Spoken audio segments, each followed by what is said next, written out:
దారగోని Srenu alias Vikram Nallamala ప్రాంతంలో పోలీసులకి కంటి మీద కొనుక్కు లేకుండా చేశారు.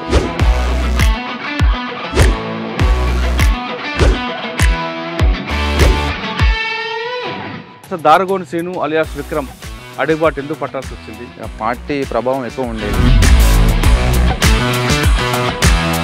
భూ సమస్య అనేది మా గ్రామంలో బాగా తీవ్రంగా ఉండేది. అట్లా భావజాలంతో వెళ్ళిపోయింది. 3 సంవత్సరాల్లో మీరు చేసిన దాడులు చెప్పండి. దాడి ఏంటంటే మొత్తం దక్షిణ తెలంగాణ ఉద్యమం అంతా కలిసి చేసిన దాడి అది.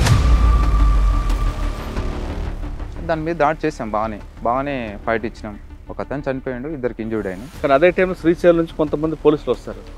వచ్చారు, పట్టుకున్నారు. వాళ్ళని మరి ఎందుకు పనిష్మెంట్ చేయకుండా వదిలిపెట్టారు? పోలీసులు అనగానే ప్రతి ఒక్కరు శత్రువులు అయితే కాదు సార్. మాది మన మీద దాడికి ఎవరైతే వస్తారో వాళ్ళే మాకు టార్గెట్. నిరాయుధంగా దొరికిన వాళ్ళని మేము చంపొద్దు అనేది పార్టీ సిద్ధాంతం. రవి గురించి ఎందుకు చంపానని చెప్పాడు ఎప్పుడైనా? చెప్పాడు. డబ్బుల కోసం చేసింది అది. ఎవరు మొద్దుసీని ఎంత అని ఆఫర్ అని చెప్పాడా? చెప్పాడు. ట్రాన్స్ఫర్ అయిన 10 రోజులకి మర్డర్ అయ్యి మహబూబ్నగర్ కోర్టులో కిటికీ పగలగొట్టి AK-47 తీసుకెళ్లారు పోలీస్. కోర్టులో AK-47 తీయడం అంటే అది సహజం, ఎవరు చేయలేరు. చాలా సెక్యూరిటీ ఉంటుంది అక్కడ. అది నాకు సంబంధం లేని విషయము. ఇబ్బంది పెట్టే ఆఫీసర్ ఎవరు? మిమ్మల్ని అర్థం చేసుకొని మీకు ఆదరించే ఆఫీసర్ ఎవరు? ఎందుకన్నా అలాగా సార్, నేను జైల్లో ఉన్నప్పుడు అసలు నా భార్య పిల్లలు కానీ మా అమ్మ కానీ కాస్త బతకలేని పరిస్థితి. కానీ నేను జైలు నుంచి పెరోల్ పేపర్లు పెట్టుకున్నా సార్. పేరు Manohar sir.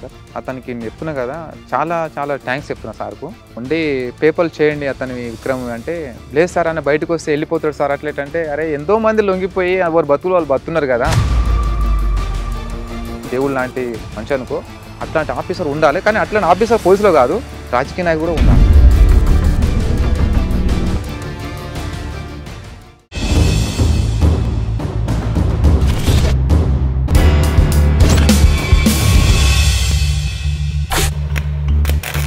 Welcome to I dream. గతంలో గ్రామాల్లో ఉన్న పరిస్థితి ప్రభావంతోనూ లేదా భావజాలానికి ఎక్కువగా అట్రాక్ట్ అయ్యే కొంతమంది యువకులు అడుగుబాటు పట్టారు. ఆ విధంగా వెళ్ళిన వారు లోపల ఉన్న చెంచుల కోసం నిరంతరం, వాళ్ళ అభివృద్ధి కోసం నిరంతరం కృషి చేస్తూ కొంతకాలానికి వాళ్ళు తిరిగి జనజీవన స్రవంతులు కలిశారు. కారణం ఏదైనా కావచ్చు. ఆ విధంగా వచ్చిన వారిని పరిచయం చేసే ఈ కార్యక్రమంలో ఈ వారం మన గెస్ట్ దారగోని శ్రేణు అలియాస్ విక్రమ్ అనగానే ఒకప్పుడు అన్నాసాగర్ కానీ లేదా నల్లమల ప్రాంతంలో పోలీసులకి కంటి మీద కొనుక్కు లేకుండా చేసేవాడు. ఆయన అరెస్ట్ అయ్యి బయటకు వచ్చిన తర్వాత కూడా కోర్టుకు వెళ్ళి మహబూబ్నగర్ కోర్టులోంచి AK-47 తీసుకొని తిరిగి అన్నలో కలిశారు. ఆ వ్యక్తి తర్వాత జైల్లోకి వెళ్ళి ప్రస్తుతం బెయిల్ మీద బయటకు వచ్చారు. ఆయన్ని ఎందుకు అడుగుబాటు పట్టాల్సి వచ్చింది, పట్టిన తర్వాత కోర్టులోంచి ఎందుకు తుపాకీ తీసుకెళ్లారు, జైలు జీవితం ఎలా గడిపారు, బయటకు వచ్చాక ఆయన జీవన విధానం ఎలా ఉంది అనే విషయాన్ని ఆయన తెలుసుకుంది. అన్న నమస్తే. నమస్తే అన్న. శ్రేణు అలియాస్ విక్రమ్. అవును. ఎప్పటి నుంచో ఫారెస్ట్లు అన్నలో ఉన్నారు, తిరిగారు, అన్నీ చేసుకొచ్చారు. కానీ 2015లో మరొకసారి మీ పేరు మారుమోగింది. అవును. మహబూబ్నగర్ కోర్టు నుంచి AK-47 తీసుకుని వెళ్ళడం, అప్పటికే నల్లమల ఫారెస్ట్లో అన్నలందరూ కనుమరుగవుతున్న సమయంలో మీరు తిరిగి అన్నలను కలవడం, అక్కడ మీ తుపాకీ ఇచ్చి వాళ్ళతో కలిసి అక్కడున్న వాళ్ళ మీద మీరే ఫైర్ చేసి 4గురిని చంపి మళ్ళీ తిరిగి వచ్చారనేది ఒక ఆరోపణ ఉంది. తప్పు. ఆ ఆరోపణ ఎంతవరకు కరెక్ట్ అనేది మీరు చెప్పే ముందు అసలు దారగోని శ్రేణు అలియాస్ విక్రమ్ అడుగుబాటు ఎందుకు పట్టాల్సి వచ్చింది, పట్టిన తర్వాత మీరు చేసిన కార్యక్రమాలు ఏంటి, మీ కుటుంబ నేపథ్యం ఒకసారి చెప్పండి. మాది వ్యవసాయ కుటుంబం. అది వచ్చేసి ఇక నేను చిన్నప్పటి నుంచి పార్టీ గ్రామాలలో ఏ ఊరు మంది? తిరుమలాపురం, BK తిరుమలాపురం. ఇక పార్టీ ప్రభావం ఎక్కువ ఉండేది. అయితే ఆ టైంలో ఏంటంటే భూ సమస్య అనేది మా గ్రామంలో బాగా తీవ్రంగా ఉండేది. అట్లా పార్టీ అండతోటి ప్రజలు చాలా 100 ఎకరాల భూమి కొట్టుకుని అట్లా సాగు చేసుకుంటూ జీవిస్తున్నారు. ఆ టైంలోనే నాకు పార్టీ పరిచయం అయింది. ఎవరి ద్వారా? రఘు అని ఉండే, సంతోష్ రఘు ఉండే, వాళ్ళ ద్వారా పరిచయం అయింది. అట్లా భావజాలంతో వెళ్ళిపోయినా. 2002లో వెళ్ళారు. పార్టీకి వెళ్ళిన తర్వాత ఎక్కడెక్కడ పనిచేశారు, ఎవరు మీకు బాధ్యులు? ఫస్ట్ వెళ్ళిన తర్వాత కొంతకాలం లోపలనే ఉన్నా. అంతకంటే ముందు రైతు కూలి సంఘంలో పనిచేసిన లీగల్గా. తర్వాత ఫుల్ టైమర్ వెళ్ళిన తర్వాత సరళసాగర్ దళంలో 1+1గా పంపించారు. అక్కడ ఒక సంవత్సరం దాకా పనిచేసిన.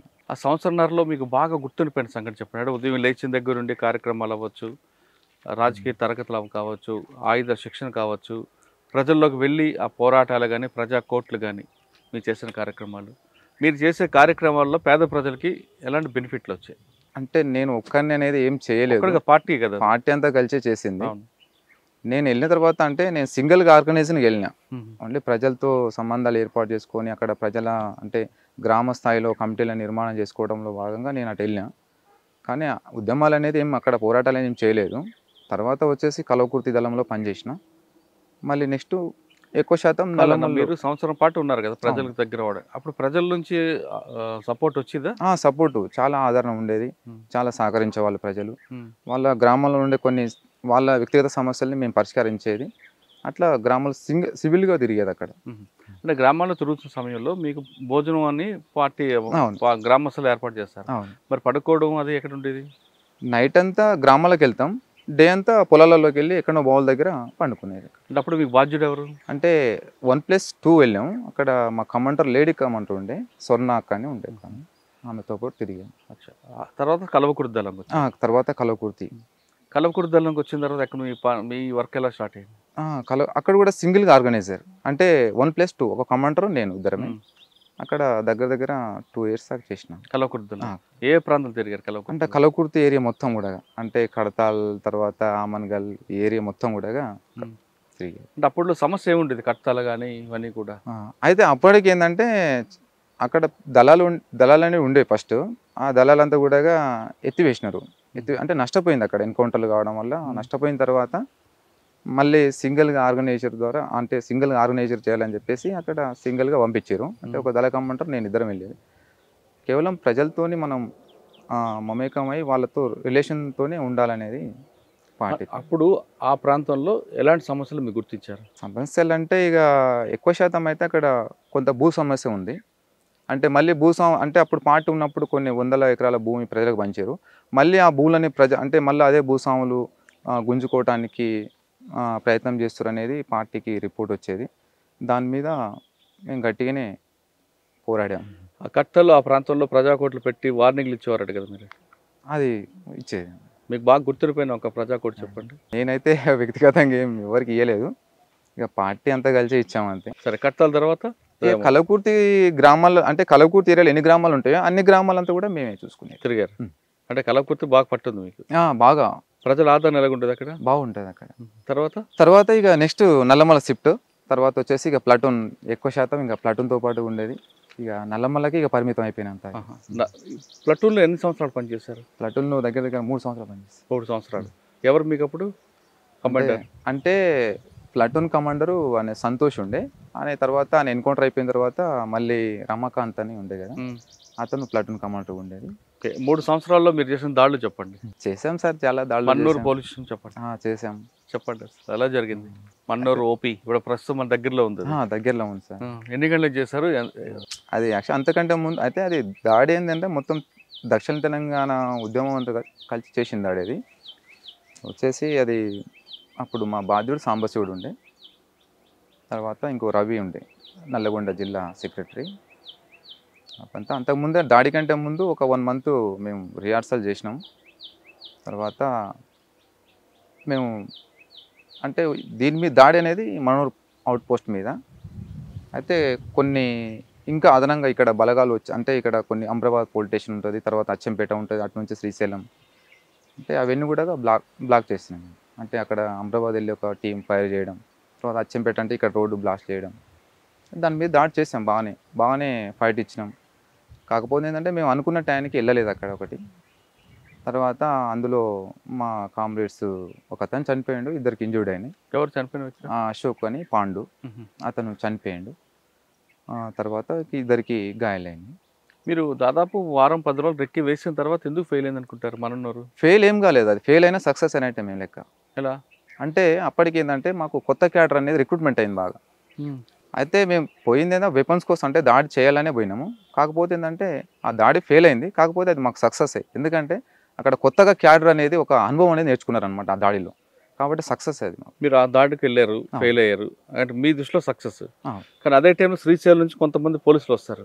వచ్చారు, పట్టుకున్నారు. వాళ్ళని మరి ఎందుకు పనిష్మెంట్ చేయకుండా వదిలిపెట్టారు? అంటే పోలీసులు అనగానే ప్రతి ఒక్కరు శత్రువులు అయితే కాదు సార్ మాకు. వాళ్ళు కర్ణాటక సివిల్ పోలీసులు వాళ్ళంతా. అయితే అప్పటికి మేము దాడి చేస్తున్నప్పుడే వాళ్ళు మాకు ఇన్ఫర్మేషన్ వచ్చింది, అక్కడ బస్సులో పోలీసులు వస్తారంటే ఆపండి అని చెప్పి ఆపేసారు.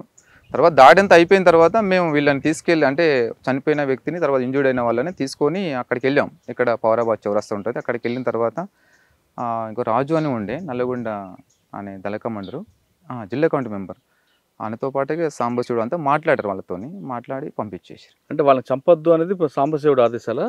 సాంబశివుడు ఆదేశాలు. అంటే అంటే ఈ ఉద్దేశం ఏంటి? అంటే మనకు కావాల్సిన వాళ్ళు కాదు అనా? అంతే కదా సార్, ఇప్పుడు మన మీద దాడికి ఎవరైతే వస్తారో వాళ్ళే మాకు టార్గెట్. అంతేగాని తర్వాత మాకు నిరాయుధంగా దొరికిన పోలీసులను మేము ఎవరిని చంపం. వాళ్ళ గ్రేవౌండ్స్ వాళ్ళైనా లేకుంటే ఇంకా సిఆర్పీ వాళ్ళైనా సరే నిరాయుధంగా దొరికిన వాళ్ళని మేము చంపొద్దు అనేది పార్టీ సిద్ధాంతం. అదంతా. ఓకే, మన్నూరు తర్వాత సమీక్షలు ఏం నిర్ణయం తీసుకున్నారు? అందులో ఏంటంటే మేము అనుకున్న టైంకి పోలేదు. ఇంకోటి ఏంటంటే అదనంగా ఒక పోస్ట్ వచ్చింది అక్కడ. అంటే అప్పుడే కుమ్మింగ్ చేసి వచ్చిన ఒక టీం అనేది అక్కడ ఉంది. అయితే మేము నైట్ 8 గంటలకు వెళ్దాం అనుకున్నాము, అందుకని 8:30 అట్లా అయింది. తర్వాత కొంచెం మేము డిస్టర్బెన్స్ అయింది బాగా. అంటే వస్తున్న క్రమంలో కొంచెం మా దగ్గర మైక్ ఉంటుంది, అంటే పోలీసులని సరెండర్ కమ్మని కాషన్ ఇచ్చే ఒక మైక్ ఉంటుంది, అది అనవసరంగా అక్కడనే అది ఆన్ అయింది. అది ఆ సౌండ్కు అంత అలర్ట్ అయ్యారు. అప్పటికి ఒక టీం, ఏ టీం అయితే ముందు పోవాలో ఆ టీం వెళ్ళలేదు. తర్వాత పైన సెంట్రీ చూసాడు, ఫైరింగ్ ఓపెన్ అయింది. మా నుంచి ఫస్ట్ ఫైరింగ్ ఓపెన్ కాలేదు, ఫస్ట్ వాళ్ళ నుంచి ఫైరింగ్ ఓపెన్ అయింది. అందుకే మేము తర్వాత ఏం చేశారు మీరు?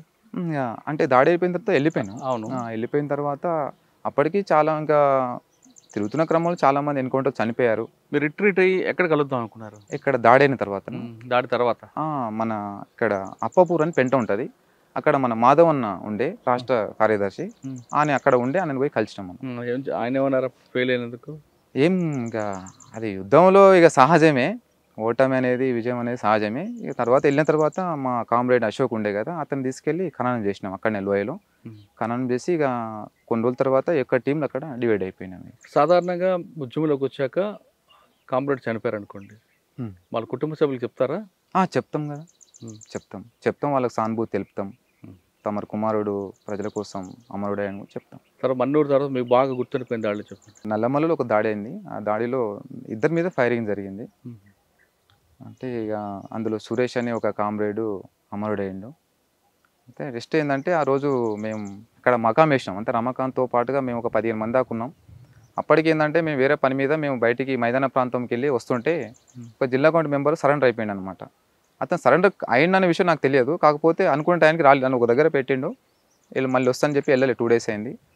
తర్వాత ఇక నేను వచ్చి పార్టీ కలిసిన తర్వాత అప్పటికి బాగా ఎండాకాలం, బాగా అక్కడ బలగాలు బాగా తిరుగుతుంటే ఇక మేము కొన్ని జాగ్రత్తలు తీసుకున్నాం అప్పటికి. అయితే ఆయన లొంగిపోయిన, ఎవరైతే మహేష్ అని లొంగిపోయిండో అతను తెలిసిన కొన్ని వెపన్స్ డంపులనే ఉండే అన్నమాట. అది నాకు అతనికి మాత్రం తెలుసు. నేను మళ్ళీ ఎంబడి పార్టీకి వచ్చి చెప్పిన తర్వాత నేను ఇంకొక అతను సాగర్ అని ఇద్దరు ఆ డంప్స్ ఖాళీ ఆయనకు తెలిసిన ప్లేస్ నుంచి మళ్ళీ వేరే ప్లేస్లో పెట్టేసి మళ్ళీ అంటే నదిలో, కృష్ణా నదిలో, తర్వాత పైకి వచ్చి మళ్ళీ ఈ మన రమాకాంత్ అనే టీం కలిసినాం. అయితే ఆ రమాకాంత్ వాళ్ళు ఏం చేశారంటే కొంచెం బాట ఉంటుంది అక్కడ, ఆ బాటలో ఏంటంటే వాళ్ళు చూసుకోకుండా అక్కడ మకాం వేసారనమాట. అప్పటికి ఏంటంటే గ్రేవౌండ్స్ బలగాలు వాళ్ళు అక్కడ నుంచి పైకి ఎక్కుతున్నారు అదే బాట పొంటి. వాళ్ళు వీళ్ళని చూశారు, మాకంటే మేము రాకముందే వీళ్ళని చూశారు.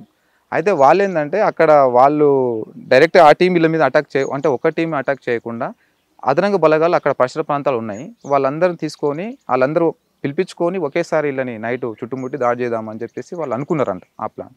అయితే అప్పుడు మేము ఇక్కడ వచ్చి కలిసిన తర్వాత డంప్స్ అన్నీ కూడా కాల్ చేసి వచ్చి ఇక్కడ కలిసిన తర్వాత రమాకాంత్ ఏమన్నా అంటే గొర్రెలు పోతున్నాయి బాట పొంటి, గొర్రెలు పోతుంటే విక్రమ్ ఎవరన్నా అంటే అక్కడ గ్రామాల నుంచి ప్రజలు వస్తారు కదా, పోయి అక్కడ అంటే గ్రామాల్లో ఉన్న రిపోర్ట్ ఏమన్నా తెలుసుకోపోండి అని చెప్పి ఇక పంపించిండు ఎవరు రమాకాంత్. పంపిస్తే నేను సురేష్ అని ఇద్దరం మేము ఉరుకుతున్నాం అనమాట. ఉరుకుతుంటే ఆల్రెడీ వాళ్ళు మేము వెపన్స్ ఇట్లా చేతిలో పట్టుకున్నా. తర్వాత ఇట్లా కొంచెం కొండ ఉంటుంది, కొండ ఉంటే ఇట్లా ఎక్కుతుంటే ఏంటంటే అప్పటికి నేను పైన చూసిన వాళ్ళు పొజిషన్ పెట్టుకున్నారు పోలీసులు. సురేష్ డౌన్ అని చెప్పేసి ఇక నేను డౌన్ అయిన తర్వాత ఆయన సురేష్ కొంచెం ముందుకు పోయిండు, ఆ ఫైరింగ్లో అతను చనిపోయిండు, నా ముందే పడిపోయిండు. తర్వాత నేను ఫైర్ చేసుకుంటూ ఇట్లా కిందికి వచ్చేసి మళ్ళీ ఈ టీంతో కలిసి వెళ్ళిపోయాను. మీరు చేయడం కాకుండా మీ మీద అటాక్లు ఎన్నిసార్లు అయ్యాయి? ఇక్కడ బాణాల దగ్గర ఒక ఎన్కౌంటర్ అయింది సాంబశివుడు ఉన్నప్పుడే. అయితే అప్పుడు అమరవీరుల సభ జరపాలని చెప్పి మేము అప్పటికి విలేకరులకు ఫోన్ చేసిండు మా సాంబశివుడు. ఫోన్ చేసిన తర్వాత వాళ్ళు అప్పటికి లీక్ అయింది. అంటే ఫోన్లు వెళ్ళి యూజ్ చేయడం వల్ల లీక్ అయింది. అయితే లీక్ అయిన తర్వాత ఏంటంటే అప్పుడు ఆల్రెడీ అక్కడ ప్రాంతాల్లో బలగాలు వచ్చేసినాయి. అయితే మేము ఆ బలగాలు వచ్చిన విషయం మాకు అర్థమయ్యి ఏం చేసినామంటే ఒక పెద్ద కొండ మీద ఎక్కినాము. సాయంత్రం వచ్చేసి ఒక 3:30, 4 అవుతుంది.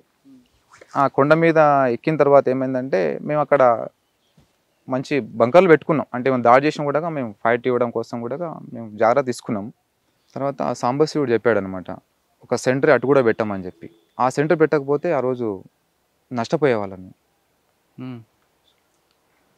ఒక బ్యాక్ ఒక సెంటర్ పెట్టమని చెప్పాడు. అంటే ఏ పోస్ట్ బి పోస్ట్ 2 ఉంటాయి. పెట్టిన తర్వాత అయితే మేము అక్కడ కొంత సౌండ్ చేసినాం అనమాట. ఆ రోజు చేసిన తర్వాత ఏమైందంటే కొన్ని రాళ్ళు వీళ్ళు సౌండ్ వచ్చింది. అప్పటికి అక్కడ పోలీసులు ఏంటంటే పైగా కొండ ఎక్కుతారు అనమాట. ఇప్పుడే నేను ఏం చేసిన అంటే అప్పటికి సెంట్రీ వాళ్ళకు కొంచెం టీ ఇచ్చి నేను కూర్చున్నా. ఆ సెంటర్ చూసి మాకు పిలుస్తున్నారు అనమాట. కొంచెం సైగ చేస్తుంటే అప్పుడు రజిత ఉంది కదా, ఆ రజిత వాళ్ళు నేను పిలుస్తున్నారు చూడండి అనగానే మేము వెంబడే అలర్ట్ అయ్యి ముందు వెళ్తున్నా కానీ వాళ్ళే మా మీద ఫైర్ చేశారు. చాలాసేపు ఒక 5 నిమిషాల దాకా ఫైరింగ్ జరిగింది. అందులో గట్టిగా రిటాలియేషన్ ఇచ్చినాం మనం. ఎవరికి ఏం కాలేదు. ఆ 2 అక్కడ మరి మిస్ అయ్యారు కదా సాంబశివుడు తాలతో. అవును. తర్వాత దాని మీద సమీక్ష జరిపారా? అయితే అప్పటికి ఏంటంటే నేను రమాకాంత్, ఇంకో సాగరు, ఒక ఉమా, ఒక నలుగురం మిస్ అయినాం. అంటే వాళ్ళంతా సేఫ్గా నల్లమల్ల వెళ్ళిపోయారు. అంటే లోపల అటు ప్రకాశం వెళ్ళిపోయారు. మేము 1 మంత్ ఒక నెల రోజులు మాత్రం వాళ్ళకు కాంటాక్ట్ లేకుండానే ఉన్నాం. మళ్ళీ నెల రోజుల తర్వాత కలిసాం. దాదాపు మీరు 10 సంవత్సరాలు పార్టీలో ఉన్నారా? లేదు, 5 సంవత్సరాలు. 5 సంవత్సరాలు. నల్లమల మొత్తం మీరు జల్లెడ పెట్టారా? మొత్తం. నల్లమలలో ఎక్కువ కొండలు ఏ ప్రాంతం ఎక్కువ ఉంటాయి? ఏ ప్రాంతంలో కొండలు ఎక్కడానికి కష్టం ఉండేది? చెంచులు ఎక్కడ ఎక్కువ ఉంటారు? వాళ్ళు మీకు ఏ విధంగా సహకరించేవారు ఈ నల్లమల ప్రాంతంలో? నల్లమల్లలో ఈ మహబూబ్నగర్ కంటే ప్రకాశం డిస్టిక్ కొండలు బాగుంటాయి. బాగా ఎత్తైన ప్రాంతం. కానీ చెంచులు అంటే మహబూబ్నగర్లో ఎక్కువనే ఉంటారు. తర్వాత ప్రకాశం డిస్టిక్లో కూడా చెంచులు బాగుంటారు. కానీ కొండలు ఎక్కువగా నల్లమల్లలో మహబూబ్నగర్ కన్నా ప్రకాశంలో బాగుంటాయి. అక్కడ అంటే ఇక్కడ మహబూబ్నగర్ ఏంటంటే అంటే చిన్న కొండలైనా కూడా ఇస్రం ఎక్కువ ఉంటుంది. అక్కడ చాలా పెద్ద పెద్ద కొండలు ఉంటాయి. అక్కడ ఏది ఎక్కడం కష్టం? ప్రకాశం డిస్టికే కష్టం. ఎందుకంటే అక్కడ నేను సంవత్సరం పైన చేసిన కాబట్టి. ఇక్కడ చెంచుల సాకారం ఇక్కడ ఎక్కువ, అక్కడ ఎక్కువ ఉంటుంది. ఆల్మోస్ట్ తెలంగాణ కావచ్చు, ఇటు మహబూబ్నగర్ అంటే తెలంగాణ కావచ్చు, అక్కడ ఆంధ్ర ఎక్కువ ఆదివాసుల మీదనే ఆదివాసులు బాగా సహకరిస్తారు. మీరు తిరుగుతున్న ఈ సంవత్సరం పాటు ఏమైనా జంతువులు ఎదురుపడేవా? ఎలుగు పంటలు ఎక్కువ పడేటి. మీ వెనక పడేవా? పడేటి. ఒకసారి దాడి కూడా చేసింది. ఫైర్ చేసి చంపేసాం. ఇక్కడనే పులి బొమ్మ ఉంటుంది పవరాబాద్ చౌరస్ దగ్గర. కిరణ్ అని మా కమాండర్ ఉండే, అతను ఏఓబి దాడిలో చనిపోయిండు. ఎన్కౌంటర్లో అమరుడైండు. అంటే ఎన్కౌంటర్లో కాదు, కాకపోతే దాడిలో చనిపోయిండు. ఆయన కమాండర్ ఉండే. సరే నైటు మకాం వేసినాం రోడ్డు పక్కనే. మా వేరే జనార్దన్ అని ఒక వ్యక్తి ఉండే, అతను సెంటర్ ఉండే అనమాట. అది చిన్న పిల్లబాటు ఉంటుంది. ఆ పిల్లబాటు ఉంటే తల్లి అంటే దానికి చిన్న చిన్న పిల్లలు ఉన్నాయి. ఎలుగుబంటు వస్తూ ఉంటే ఆయన చూడగానే ఆయన మీద అటాక్ చేయగానే గట్టి పట్టుకున్నాడు. చేతులని కరిచినాయి. తర్వాత అరవంగానే మా కమాండర్ ముందుకెళ్ళి ఫైర్ చేసిండు. చనిపోయింది. జంతువులు అంటే ఎదురుపట్టి చంపారు. మనుషులు ఎందుకు చంపారు? మనుషులని మేము ఎవరిని చంపాలని మా ఆలోచన కూడా కాదు. అది ప్రజల సమస్యల మీదనే, ప్రజలకు న్యాయం జరగాలని మా పోరాటం. కానీ సార్, ఆ పోరాటంలో ఎంతమంది మీ చేతుల్లో చనిపోయి ఉండొచ్చు? నా చేతిలో ఎవరు చనిపోలేదు సార్. నేను ఎవరు చంపలేదు. మీ చేతుల్లో కాకపోయినా ఉద్యమంలో భాగంగా ఇక అది నాకు సంబంధం లేదు. పార్టీ ఉన్నప్పుడు పార్టీ చేసింది, కానీ నా చేతిలో మాత్రం ఎవరు చనిపోలేదు, నేను ఎవరిని చంపలేదు కూడా. కాకపోతే విరోచితంగా పోరాడినా, విరోచితంగా ఉద్యమంలో పనిచేసిన, పార్టీకి నమ్మకంగా పనిచేసిన, పార్టీ సిద్ధాంతాల పట్ల కూడా పార్టీ పట్ల చాలా రాజకీయాలు నేర్చుకున్నా. కానీ పార్టీ కూడా చంపాలి అనే నేర్పదు. పార్టీ ప్రజలకు న్యాయం జరగాలి, ప్రజా ఉద్యమాలు చేయాలని పార్టీ చెప్తుంది. కానీ చంపాలనే సిద్ధాంతం అయితే మా పార్టీది కాదు. పార్టీలోకి వెళ్ళిన తర్వాత మీరు నేర్చుకుంది ఏంటి? క్రమశిక్షణ లేదంటే జ్ఞానమా? నేను పార్టీలో నేర్చుకున్నది జ్ఞానం కంటే క్రమశిక్షణ నేర్చుకున్నా. తర్వాత యుద్ధంలో శత్రువు మీద మనం దాడి ఎట్లా చేయాలి, దాన్ని ఎట్లా తిప్పికొట్టాలి, ఎట్లా మనం ఫైట్ చేయాలి అనేది నేర్చుకున్నాను. మరి 5 సంవత్సరాల పార్టీలో ఉండి ఎందుకు బయటకు రావాల్సి? నేను బయటికి ఏం రాలేదు. నేను అరెస్ట్ అయినా. నేను ఫస్ట్ టైం అరెస్ట్ అయినా. ఎక్కడ? హైదరాబాద్లో వనస్థలిపురం. మీరు అటెందుకు వచ్చారు మైదాన ప్రాంతానికి? అయితే అప్పటికి పార్టీ ఏంటంటే ఇక్కడ అందరూ లొంగిపోయినారు, అందరూ సరెండర్ అయిపోయినారు. మెయిన్ లీడర్ అంతా కూడా సరెండర్ అయిపోయిన తర్వాత మిగిలింది మేము నలుగురం మిగిలినాం. ఎవరో నలుగురు? నేను, శ్యామ్, శేఖర్, శోభ అని శ్యామ్ వాళ్ళ భార్యనే. ఇక నలుగురం మిగిలిపోయినాము. మాకు లొంగిపోవాలని మాకు ఆలోచన లేదు. శ్యామ్కి కానీ నాకు కానీ మిగతా ఇద్దరికి కూడా లొంగిపోవాలని ఆలోచన లేదు. పార్టీ కాంటాక్ట్స్ మనకు, ఇంకోటి ఏంటంటే పార్టీ కాంటాక్ట్ లేదు మనకు. కానీ అప్పటికే నల్లమలలో పార్టీ ప్రభావం తగ్గింది కదా. పార్టీ అంతా కూడా రిట్రీట్ అయిపోయింది. అయితే ఉన్న వాళ్ళని ఏంటంటే మైదాన ప్రాంతాల్లో ఎక్కడో ఒక దగ్గర ఉండి ఓన్లీ ఒక షెల్టర్ తీసుకోవాలి తప్ప ఆఫెన్స్ అనేది కూడా ఏం చేయొద్దు అనేది పార్టీ నిర్ణయం. అది ఆ నిర్ణయం ప్రకారం మేము ఉన్నాం. అయితే మా జిల్లా కార్యదర్శి రమాకాంత్ వెళ్ళిపోవడం వల్ల పార్టీకి నష్టం జరిగింది, బాగా నష్టం జరిగింది. ఆయన లొంగిపోయిన తర్వాత ఏంటంటే మాకు పార్టీ కాంటాక్ట్స్ అనేది లేవు అనమాట. అంటే కాంటాక్ట్ అంటే సాంబశివుడే మాకు కాంటాక్ట్. ఆయనకి చాలాసార్లు ఎన్కౌంటర్, అక్కడ కర్నూలు ఎన్కౌంటర్ అయ్యి అక్కడ కొన్ని మొబైల్స్ పడిపోవడం వల్ల మేము చేసినా కూడా మళ్ళీ ఫోన్లు స్విచ్ ఆఫ్ రావడం, అట్లా మేము ఇబ్బంది పడుతూ మేము అట్లా కలుకూరు తీరలో తిరిగినాం మేము బాగా. అంటే ఇక్కడ నల్లమల వదిలిపెట్టి అటు మైదాన ప్రాంతంలో ఉన్నాం. ఇప్పుడు పార్టీ కాంటాక్ట్ కోసమే తిరుగుతున్న క్రమంలోనే దొరికినా నేను. అంటే వనస్థలిపురం ఉన్నారా? వనస్థలిపురం వెళ్ళిన, ఒక ఫోన్ ట్యాపింగ్ అయింది, వేరే వాళ్ళు ఇచ్చిన సమాచారం తోటి పట్టుకున్నాం. కొంతకాలం కలవకుర్తులు ఉన్నారు. అంటే అక్కడ మేము తిరుగుకుంటున్నాం. తర్వాత తిరుగుకున్నారా, షెల్టర్ తీసుకున్నారు? షెల్టర్ ఏం లేదు, కాకపోతే గ్రామాలు, చిన్న గ్రామాల్లో అంటే తిరుగుకుంటా ప్రజలతో మమేకమే ఉన్నాం మేము. అంటే యూనిఫామ్ లేకుండా? యూనిఫామ్ లేకుండా, సివిల్. వనస్థలిపురంలో మీకు పట్టుకున్నారా? అవును. పట్టుకొని మళ్ళీ తిరిగి ఎక్కడ తీసుకొచ్చారు? ఏ కోర్టులో? ఇక కోర్టులో కాదు, ఇక బాగానే కోర్టులో ప్రొడ్యూస్ చేసిన తర్వాత ఒక 5 రోజుల దాకా బాగా కొట్టారు, ఎన్కౌంటర్ చేయాలని తీసుకెళ్ళారు. తర్వాత ఇక అప్పటికి కొంత నేను అరెస్ట్ అయిన విషయం కొంచెం లీక్ అయింది బయటికి. ఇక అప్పుడు కోర్టులో ప్రొడ్యూస్ చేశారు. అక్కడనే 5 రోజులు ఎక్కడ ఉంచారు మిమ్మల్ని? ఎవరు చేశారు? చంద్రశేఖర్ సిఐ, ఎస్ఐ రవీంద్ర ప్రసాద్, ఇప్పుడు ఆయన సిఐ అనుకుంటా, వాళ్ళు అరెస్ట్ చేశారు. చేసి బాగా కొట్టారు. కొట్టి అయితే నేను అరెస్ట్ అయిన తర్వాత శ్యామ్ సరెండర్ అయిపోయాడు. ఇక నేను అరెస్ట్ అయిన తెలియంగానే శ్యామ్ సరెండర్ అయిపోయాడు. ఇక తర్వాత వాళ్ళందరూ వచ్చారు నా దగ్గరికి, చార్సీనా మేడం ఎస్పీ ఉండే, వాళ్ళంతా వచ్చి కొన్ని డంప్స్ ఉన్నాయి నీకు సంబంధించిన చూపించమని బాగా ఇబ్బంది పెట్టారు. నాకేం తెలియదు, ఉన్నంత కూడా రమాకాంత్, శ్యామే చూపించారు, నా దగ్గర ఏం లేవని చెప్పాను. తర్వాత ఇక వాళ్ళు ఎన్కౌంటర్ చేయాలనుకున్నారు. ఇక తర్వాత ఎందుకో తర్వాత చేయొద్దనుకున్నారు, ఏమో తెలియదు. ఇక తర్వాత కోర్టులో ప్రొడ్యూస్ చేసి జైలుకి పంపి, చెర్లపల్లి జైలు. 2 సంవత్సరాలు ఉన్నా. చెర్లపల్లి జైలు ఎవరెవరు కలిసారు మీకు? సార్, చెర్లపల్లి జైల్లో మల్లా రాజిరెడ్డి అన్న, అవును, కేంద్ర కమిటీ సభ్యుడు, శ్రీరాముల శ్రీనివాస్, జనశక్తి పార్టీ అమర్ అన్న, తర్వాత వచ్చి ఇంకో మా జిల్లా కమిటీ మెంబరు కావలి యాదగిరి వచ్చేసి, ఇంకా వేరే వాళ్ళు మొద్దు సీను, ఇంకో ఆర్పిటి పటేల గోవర్ధన్ రెడ్డి, వాళ్ళంతా కలిసి ఉండేది. రాజిరెడ్డి అన్న వీళ్ళందరూ ఏం చెప్పేవారు మీకు? ఎందుకు అరెస్ట్ అయ్యారా? అడిగారు, అసలు ఎందుకు అరెస్ట్ అయ్యారు, ఎట్లా అరెస్ట్ అయ్యారని అడిగారు. అడిగిన తర్వాతనే వాళ్ళు మళ్ళీ నన్ను కమ్యూన్లో తీసుకున్నారు వాళ్ళు. అంటే నా నుంచి కూడా కొన్ని మిస్టేక్లు జరిగినాయి. అంటే కొన్ని డంప్స్ అనేది చూపించాను, నేను కూడా. చూపించారా? చూపించాను. ఎందుకంటే అప్పుడు చూపించాలనుకోలేదు. కాకపోతే మా మాజీ మిత్రులు అంతా ఏం చేశారంటే, ఇక అయితే అరెస్ట్ అయితే నన్ను జైలు పంపుతారనే విషయం నాకు తెలుసు. కానీ వీళ్ళేం చెప్పారంటే, నాకు లేదు నిన్ను అరెస్ట్ చేసినా కూడా నేను సరెండర్ చేపిస్తాం, ఆల్రెడీ మేమంతా లొంగిపోయినాం కదా, ఆ డంప్స్ ఏమైనా ఉంటే చూపించమని చెప్పారు. సరే అని ఆ డంపులు చూపించిన తర్వాత వాళ్ళు ఇక బాగా ఇంకా ఇబ్బంది పెట్టారు. తర్వాత అనుకున్నా ఇక ఇట్లా జరుగుద్ది అనుకోలేదు, కానీ చూపించవద్దు పార్టీ దృష్టిలో, అంటే చూపించక తప్పదు ఇక, ఎందుకంటే అది సహజమే. ఆ టైంలో టార్చర్ తట్టుకోలేక. కానీ ప్రాణహాని అనేది చేస్తే అది పార్టీ ద్రోహం అంటారు, కానీ తుపాకులు అనేది చూపిస్తే అది పెద్దగా ఏం. అంటే మీరు చూపించిన డంప్ వల్ల ఎన్ని తుపాకులు దొరికాయి? క్యాష్ అనేది ఏమి ఉండదు మా దగ్గర. డంప్స్ అంటే వెపన్స్ అవే ఉంటాయి, తుపాకులు, మందుగుండు సామాగ్రి. ఏమి ఇచ్చారు అప్పుడు డంపులు? ఏం దొరికాయి? ఒక SLR, ఒక 2 303 రైఫిల్ ఉండే. ఇక్కడ నల్లమలలో? నల్లమల. అరెస్ట్ చేశారు, జైలు చెర్లపల్లి జైలుకి వచ్చారు, రాజిరెడ్డి కలిసాం. మిగతా అందరూ ఏం మాట్లాడారు మీతో?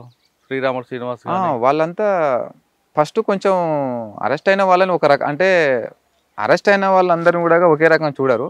అందులో పార్టీకి ఏమైనా నష్టం చేశాడా లేదనేది చూస్తారు. అందులో నేను నష్టం చేసింది ఏం లేదు, కాకపోతే నా మీద ఒక అభిమానం వాళ్ళకి. ఎందుకంటే అందరు లొంగిపోయినా కూడా ఇతను చివరి స్థాయిగా ఉన్నాడు కదా అనేది బాగా వాళ్ళకు నా మీద కొంచెం అభిమానం ఉండే. వాళ్ళు మళ్ళీ నన్ను కమ్యూనిలో తీసుకున్నారు. వాళ్ళు నాకు చాలా విధాలు సహకరించారు. వాళ్ళ బ్యారక్లో ఉన్నారు మీరు? ఒకటే బ్యారక్లో ఉండేది. ఇక రాజకీయంగా నాకు రాజిరెడ్డి అన్న అయితే నాకు ఆదర్శం అనే.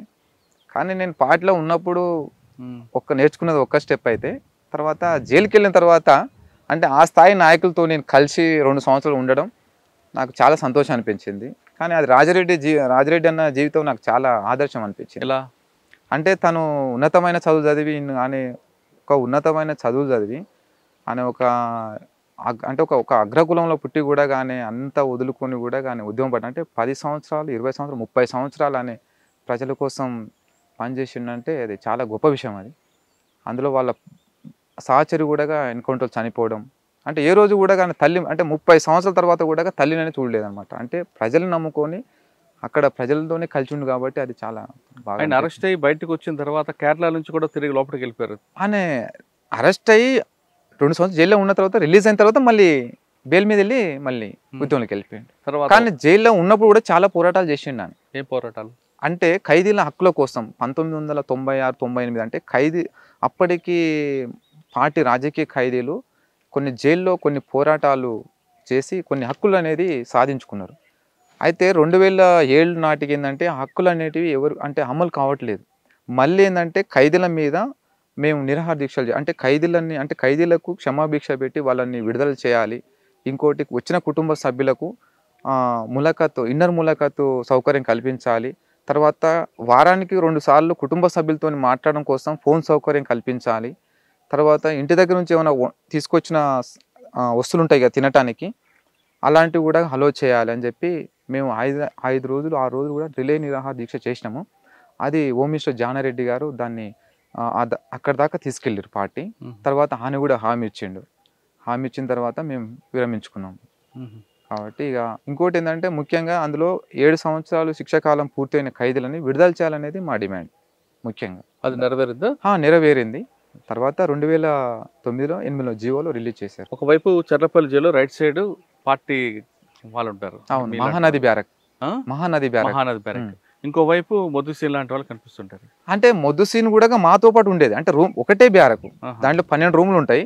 ఆ 12 రూమ్లో అతనికి ఒక రూమ్ అంటే హై సెక్యూరిటీ బ్యారక్ అదే కాబట్టి అందులో ఒక రూమ్ ఇచ్చారు. కానీ అతనికి మాకు ఎలాంటి సంబంధం లేదు. ఎందుకంటే అతను లైన్ వేరు, మా లైన్ వేరు. కానీ మాట్లాడుకునేవారా? మాట్లాడుకో. రోజు రవి గురించి ఎందుకు చంపానని చెప్పాడు ఎప్పుడైనా? చెప్పాడు. ఇక ఆయన ఏం చెప్పాడు అప్పుడు? డబ్బుల కోసం వాళ్ళు చంపింది. ఏదో సూర్య అన్న భావకాలలో తృప్తి కోసం లేదు. వాళ్ళు ఏంటంటే క్రిమినల్స్. ప్రజలు అంటే వాళ్ళు ఏదో సూర్య అన్న కళ్ళల్లో నీ ఆనందం చూడాలని చంపినా అని చెప్పింది కదా డైలాగు. అది కాదు. అదేంటంటే అప్పటికి ఏంటంటే క్రిమినల్ అప్పటికి జైలుకు చాలాసార్లు వచ్చిపోయాడు. అప్పుడు సూర్య అనేది పరిచయం అయ్యాడు. ఆ సూర్య పరిచయం అయిన తర్వాత సూర్యకి ఇతని ద్వారా ఏమైనా సూర్యకి అవసరం వస్తుంది అనుకొని అతను సూర్య ఇతన్ని లోపరుచుకొని అట్లా చేసింది తప్ప డబ్బుల కోసం చేసింది అది. ఎవరు మొద్దుసీను ఇది ఏదో చేసింది కాదు, డబ్బుల కోసం చేసింది. డబ్బుల కోసం ఎంత ఆఫర్ అని చెప్పాడు. ₹1 కోటి అని చెప్పాడు. అందులో ఇచ్చింది 5 లక్షలంట.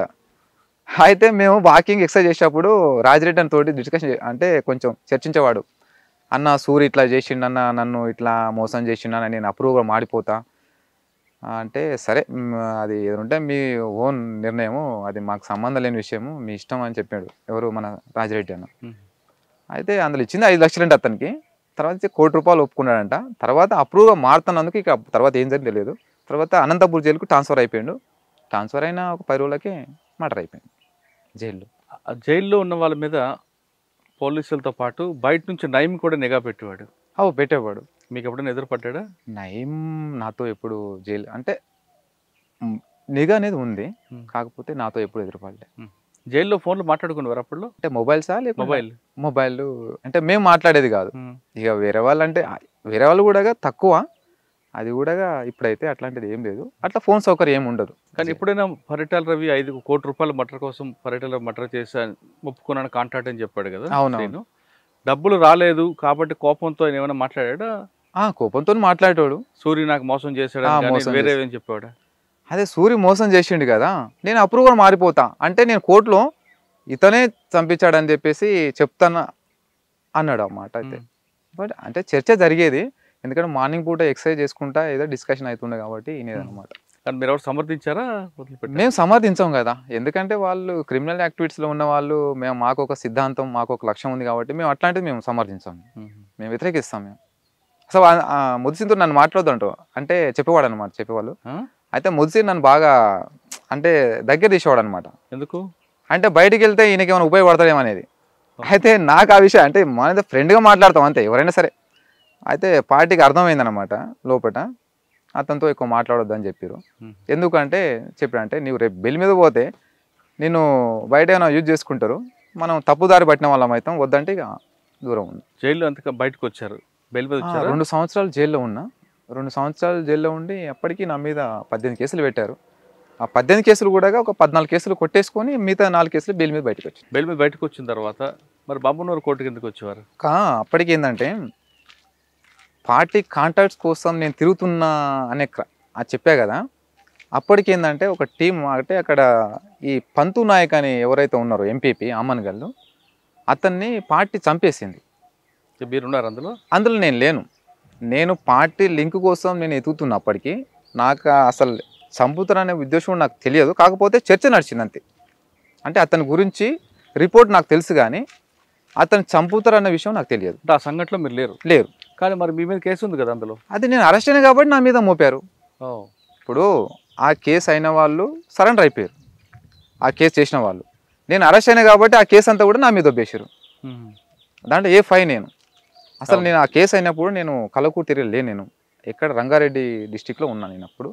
అది పార్టీ కాంటాక్ట్ కోసం నేను అక్కడికి వెళ్ళినా నేను. కానీ అతను చంపుతాడన్న విషయం నాకు తెలియదు, కాకపోతే అతని గురించి కొంచెం చర్చ నడిచింది పార్టీలో. ఎందుకు ఆయన చంపాలనుకున్నారు? ఆయన ఒక లంబాడి సామాజిక వర్గం వ్యక్తి. అవునవును. మరి ఆయన చంపితే మీకు పార్టీలో ఆదరణ, గ్రామాల్లో అయితే పోతుంది కదా. కరెక్టే, ఇదే డిస్కషన్ నేను కూడా చేశాను సార్.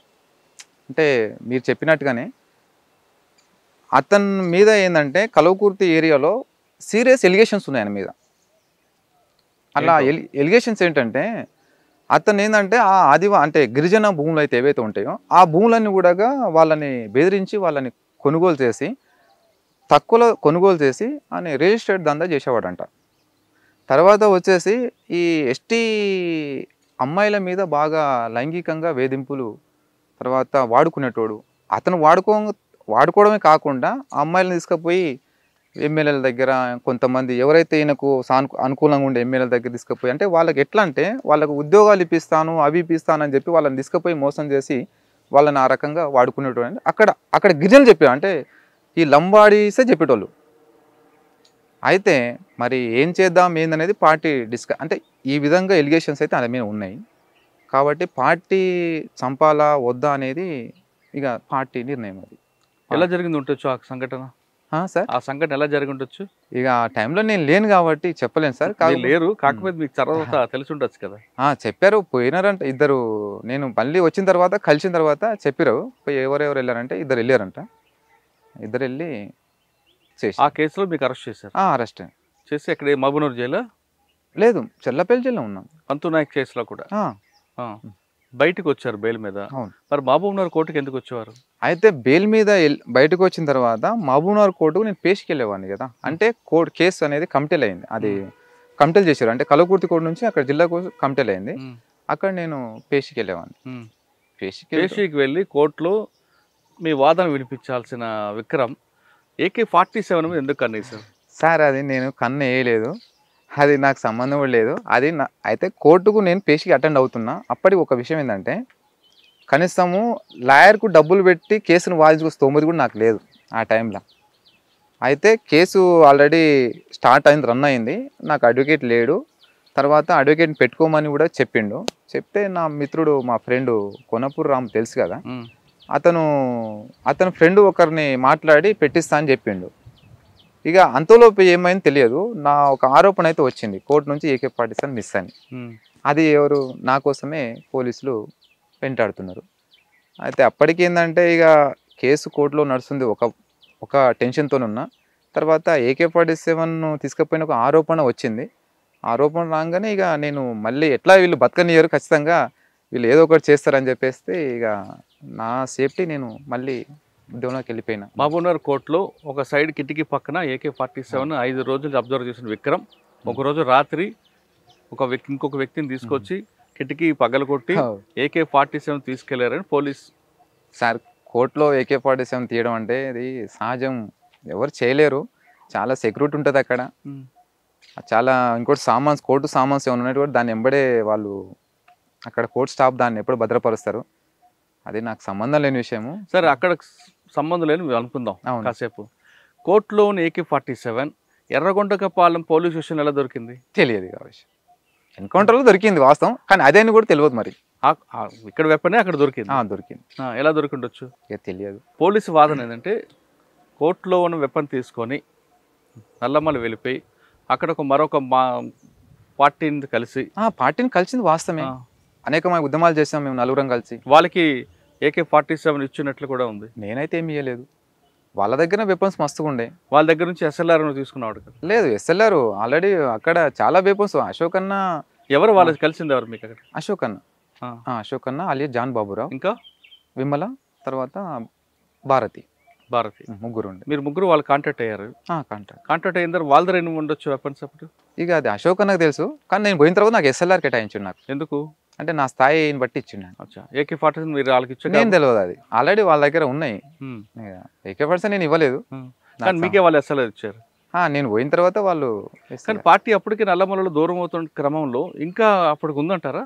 అప్పటికి పార్టీ లేదు, కానీ ఈ ముగ్గురు మాత్రం వాళ్ళు అక్కడ ప్రజలతోనే, ఆదివాసీ ప్రజలతో, మత్స్య కార్మికులు అక్కడ ఉన్న ప్రజలతోటి వాళ్ళు కలిసి అక్కడనే 7 సంవత్సరాలు ఉన్నారు వాళ్ళు. ఇక్కడ ఏ ప్రాంతం? నల్లమల్ల, ప్రకాశం డిస్టిక్ వచ్చి బాబునారు, 2 బేస్ చేసుకొని వాళ్ళు పనిచేసారు. AK-47 తీసుకెళ్లి వాళ్ళకి ఇవ్వబట్టే వాళ్ళు మీకు నమ్మి SLR ఇచ్చారని ఇంకొక పోలీస్ ఇచ్చిన సమాచారంతో వాళ్ళ ముగ్గురిని మీరు చంపి సరెండర్ అయిపోయారని వాదన ఉంది. అవన్నీ ఫాల్స్ ఎలిగేషన్స్. వాళ్ళ ముగ్గురు ఎలా చనిపోయారు? అశోక్, భారత్ ఎన్కౌంటర్ చనిపోయారు వాళ్ళు. ఎన్కౌంటర్ నేను కూడా ఉన్నా కదా. ఎలా జరిగింది ఎన్కౌంటర్? అది చాలా. సరే, ఎన్కౌంటర్ చెప్పండి ఎలా జరిగింది.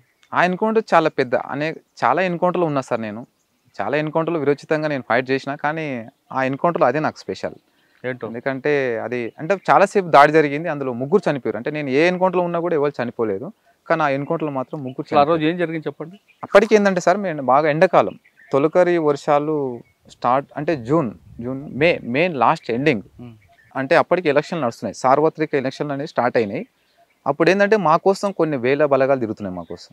అయితే మేమేం చేసామంటే, ఎవరికి అక్కడ ప్రజలతోటి లింకు లేకుండా 1 నెల రోజులు ఎలక్షన్లు మొత్తం కౌంటింగ్ అయిపోయేంత వరకు మనం ఎవరికి కలవద్దు అనేది మేము అనుకొని ఒక పెద్ద కొండ దగ్గర 1 మంత్ ఉన్నాం అక్కడనే.